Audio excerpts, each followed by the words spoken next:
Good morning. My name is Liz Cantor, and I'm responsible for TikTok's government relations in Israel.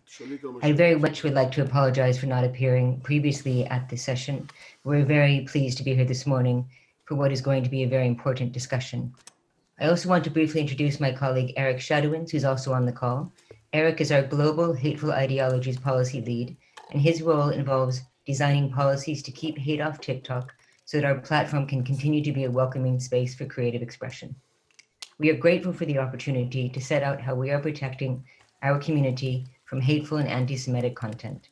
We are eager to work with this committee as we have been working with various branches of the Israeli government over the past several months on this and other issues. Before I talk more about today's roundtable subject, I wanted to emphasize that our top priority is to promote a safe and positive experience so that everyone, whether that's emerging artists or dancing grandparents, can be free to express their creativity on TikTok. There are three main ways we look after our community. Our community guidelines reflect our values and explain the kind of behavior we expect from our community. We enforce these rules using a combination of technologies and a dedicated team of over 10,000 content moderators around the world. Our moderators review content, respond to reports, and take action on content that violates our community guidelines. For Israel, we employ both native Hebrew and Arabic speakers. We develop pioneering safety policies, and we are continuously updating our tools and techniques to enforce our community guidelines. We invest in innovative technologies such as image matching, sensitive word filters, and machine learning classifiers running to proactively flag potentially hateful and extremist content or accounts. We collaborate with others in industry to make the digital world safer for everyone.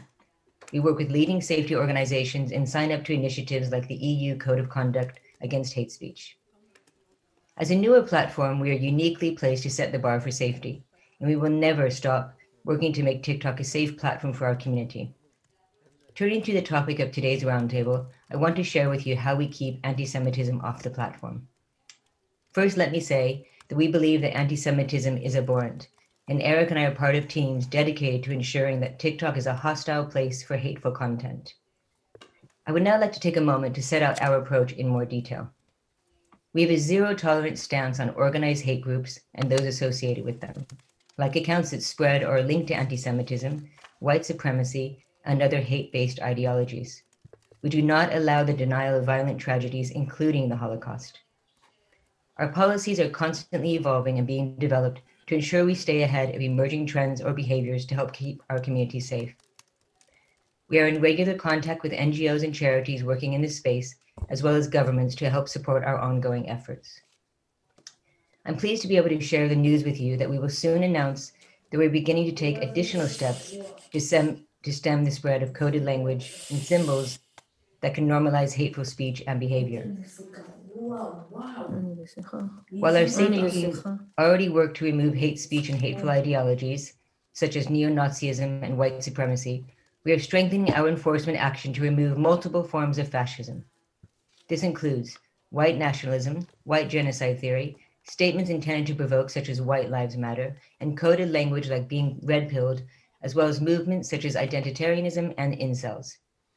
As many monitoring organizations are reporting that anti-Semitism is on the rise, we're proud that we have taken steps to keep our community safe by not permitting content that denies the Holocaust.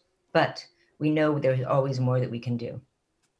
And that is why we're taking further steps to remove misinformation and hurtful stereotypes about Jewish and Muslim communities. This step includes removing misinformation about notable Jewish individuals as well as families. We recognize that we cannot develop policies on hate speech and anti-Semitism in isolation. For that reason, we are focused on developing relationships with NGOs and government agencies who work in these two areas. I'm grateful that we have been able to meet with several ministries in Israel, including the Ministry of Strategic Affairs, Ministry of Diaspora Affairs, and the Ministry of Foreign Affairs, with whom we are, I believe, developing a productive working relationship. We are also working to do more to educate our users about the Holocaust and the vicious nature of anti-Semitism. To that end, we're meeting with representatives of Yad Vashem on the 27th of October to discuss how we might use TikTok as an educational platform. The Israel Museum has a TikTok account, and this type of educational content goes down very well on the platform. We are also aware that we need to educate our internal teams about the Holocaust and anti-Semitism. And that is why we are grateful to the Holocaust Educational Trust, who invited a Holocaust survivor to speak with our trust and safety teams about her experiences. And we will do this again. In closing, it is important that I acknowledge that we know that we will be judged on our actions rather than our words. We have no higher priority than promoting a safe and secure experience for our community, and we very much value the frank and open discussion we will no doubt be having this morning. Thank you, Chairman Biton, for allowing me to provide our perspective.